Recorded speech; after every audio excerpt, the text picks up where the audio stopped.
Hello everyone, this is my Nissan Versa 2016. It has a CVT transmission. Currently I have about 115,000 miles on it. I bought it from a rental agency, which people say don't do, but I don't, well, you know, I'm not rich, so I bought it with 40-some thousand miles on it. And so far so good. I didn't want the CVT. I had a choice between that, this Versa, and Toyota Yaris.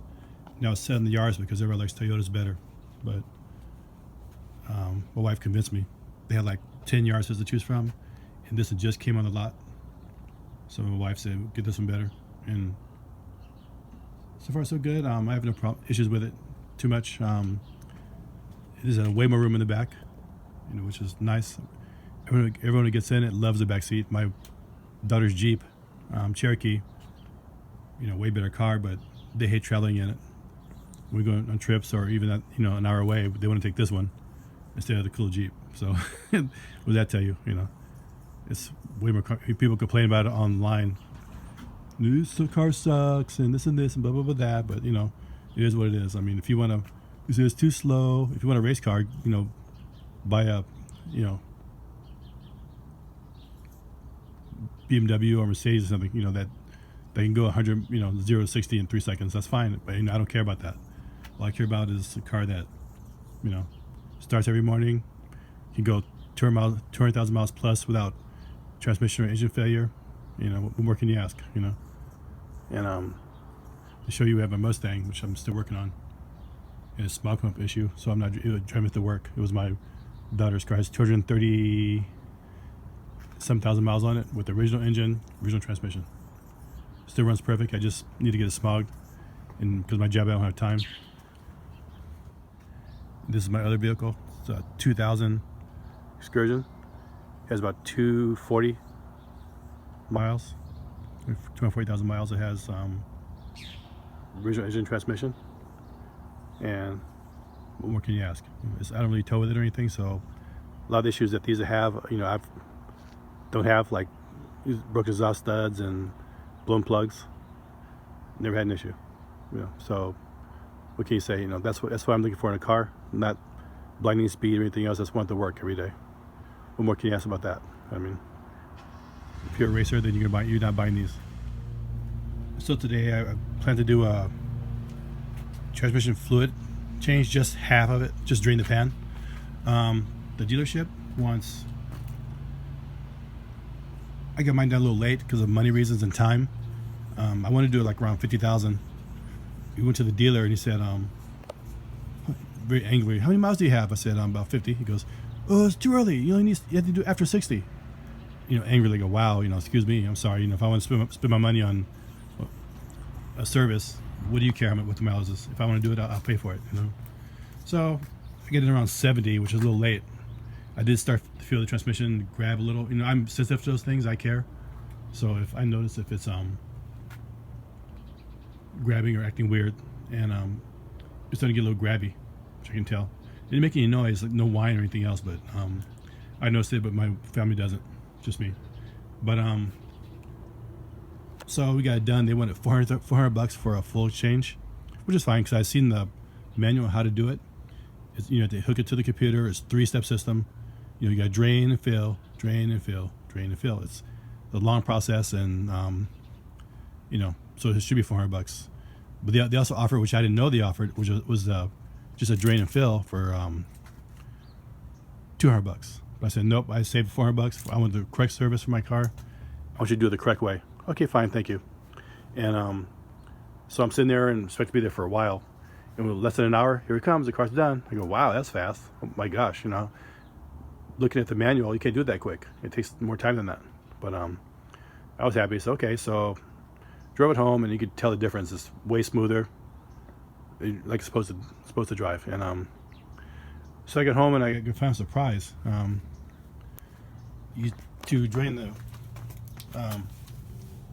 oil, you have to supposedly remove the bolt right there, take the tube out, drain it, put the tube back in, fill it up, We get the temperature on the computer, then do it again, and do it again, and you're done. It's a long process, but when I get my car back, that's my boat look, just like that, clean. I said, what the heck? But there's a lot of oil up in here, all spilled up. They didn't even clean up the mess very good. So obviously, what they did, that's the oil cooler for the transmission cooler. That's what they added to the 3rd gen, a better one for the transmissions, because the problem with these is that they overheat. I think that's the big issue. They overheat. The Versa is kind of small, so I think we have less issues with the Versa than the bigger cars, and that's why they changed the design. But anyway, so what he did was the way I do my old cars: remove the fluid return line and drain out that way, just pump it out, and then put the new oil in. Personally, I'm not sure how to get the new oil in, because that dipstick up there, the dipstick, I was gonna do it like the Versa people and other people do. It's down there, and I tried for you still can't even see it. There it is. You can't even see it from here. It's like way down there, and I tried to remove it. I can't even. I mean, so I have small hands, and I couldn't even get it off. It was impossible. I don't know how. I never really seen anybody do it on a Versa, so that's part of it. You know what I mean? And I tried removing this hose. But this stuff's all plastic. The cap, everything's all plastic, and I tried getting this hose off and it wouldn't budge. But I didn't want to snap it. You know, see what I mean? That's all I need, just to snap that off, and no more problems. So I just stopped where I was and left it there. And so what I'm gonna do, we'll see if it works. I hope it works, because if I can't get that off, then I'm in trouble. I have to remove all the battery. All stuff has to come off the tank for the coolant. To get down there, because my hands, I tried for almost an hour and I could not get that cap off. What they do on the other Versa, Nissans, they drain out, but they refill through the plug. You know what I mean, up here with a funnel, and that's what I plan to do, but I can't do it that way. So I get a little oil plunger thing. So I'm going to drain the oil from the bottom, and then I'm going to pump it up into there. It's not very much. It will take a long time, but there's another way to do it as far as I see. And that's what they do in the manual. If you get the manual, look at it. They take out the drain plug on the bottom, and they pump the oil up in, not through there, but they pump it up from the bottom where the hole is. And we don't have that machine, so nobody does. That's the way it's supposed to do it, but they didn't do it correctly. I mean, the problem with that, I don't see an issue with that, because that's what I do with my Mustang and the other cars. I just unhook the line, go back into the transmission, and just let it run until I see bubbles, turn it off. Add transmission fluid in to it, fills up, and then let it run until I see bubbles, turn it off. And when the fluid comes out clear, then you're done. That's what I do. But this is what I plan to use. I don't know if it's going to work, but I hope so. Because if the oil comes out, I can't get it back in. I'm in trouble. I gave myself like 5 hours to do this, so I have to go to work, so, or a little less than that. But hopefully I won't have an issue. It'll take a while, but hopefully it pumps up the fluid into the transmission. I only need a few quarts. I think probably, hopefully, I bought 5 quarts of fluid. I purchased 5 quarts of fluid. There's 3, and hopefully, that'll be enough. Hopefully more than that doesn't drain out.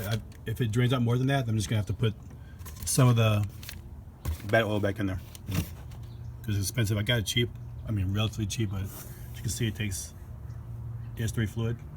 So that's what I got, S3. So hopefully it works out okay. Hopefully it goes quick. It should go quick, you think, but these things are. It's my first time doing it, so I would love to be rich and just take to the dealer and have them do it, but try to save a little money here. Real quick, there's an issue I noticed with these cars. It's cold in here. Oh my gosh. I know it's a bit clunking when you stop and start. I'm not sure if it's the brakes or something else, but there's a lot of play in this joint. It's locked now, but going into the transmission over there is when you hit the brakes, it kind of loads up. It kind of rolls forward a little bit and loads up, and then when I let out the brakes, it lets off. But there's a lot of play in the both axles going into the transmission, which is weird. I've never seen that before. Had a lot of front drive transmissions and never had an issue. So I'm gonna try and check some of the brakes and everything else and other bolts to make sure they're tight, but it's bizarre. I've never seen that before. Obviously it was a no-go for the siphon pump. I can't make it work, so try something else. Right now I'm gonna try and remove the coolant tank. Let's see if it comes out easy. See if that'll do it. I'll let you know.